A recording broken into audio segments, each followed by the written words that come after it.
معزز سامعین، Urdu voice centre میں خوش آمدید۔ آپ سے گزارش ہے کہ ہمارے چینل کو سبسکرائب کریں اور بیل آئیکن پر کلک کریں تاکہ آنے والی تمام نئی ویڈیو کا نوٹیفیکیشن آپ کو مل سکے۔ ایک نوجوان نہر کے کنارے جا رہا تھا۔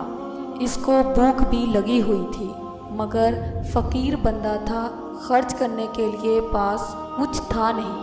نہر میں ایک سیب دیکھا جو بہتا ہوا جا رہا تھا۔ اس نے سیب اٹھایا اور اس کو کھا لیا۔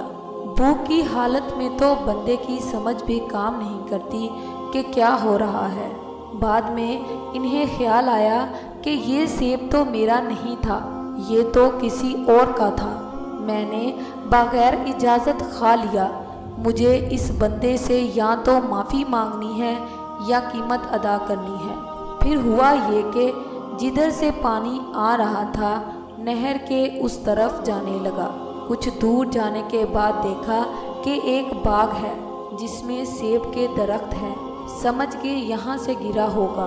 باغ کے مالک سے ملے اور کہا، میں نے آپ کے درخت کا ایک سیب کھا لیا ہے، لہٰذا یا تو معاف کر دیں یا قیمت لے لیں۔ باغ کے مالک نے کہا، معاف تو میں نہیں کرتا، قیمت ادا کرو۔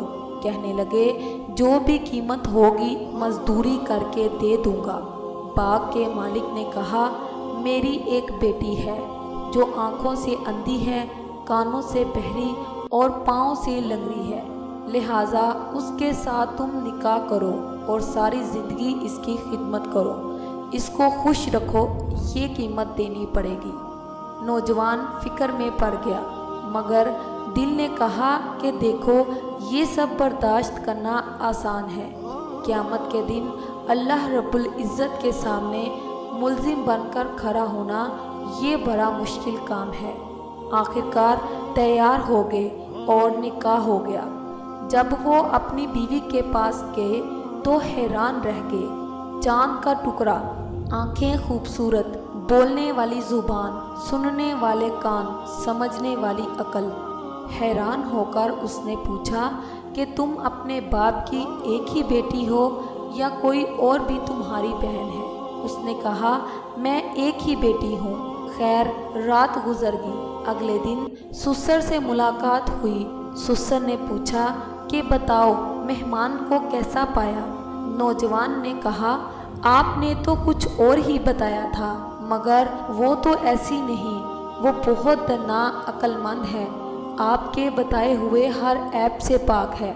انہوں نے فرمایا، ہاں، میری یہ بیٹی ظاہری حسن و جمال بھی رکھتی ہے اور باطنی اعتبار سے بھی حدیث کی علماء اور قرآن کی حافظہ ہے۔ میں چاہتا تھا کہ اس کے لیے کوئی ایسا خامد ڈھونڈوں جس کے دل میں اللہ کا خوف ہو، کیونکہ جس کے دل میں خدا کا خوف نہ ہو وہ بیوی کے حقوق صحیح ادا نہیں کر سکتا، کیونکہ اللہ تعالیٰ فرماتے ہیں، جب تک انسان اپنے دل میں اللہ تعالیٰ کا خوف پیدا نہیں کریں گے وہ دوسروں کے ساتھ دوسروں کے حقوق کو صحیح ادا نہیں کر سکیں گے۔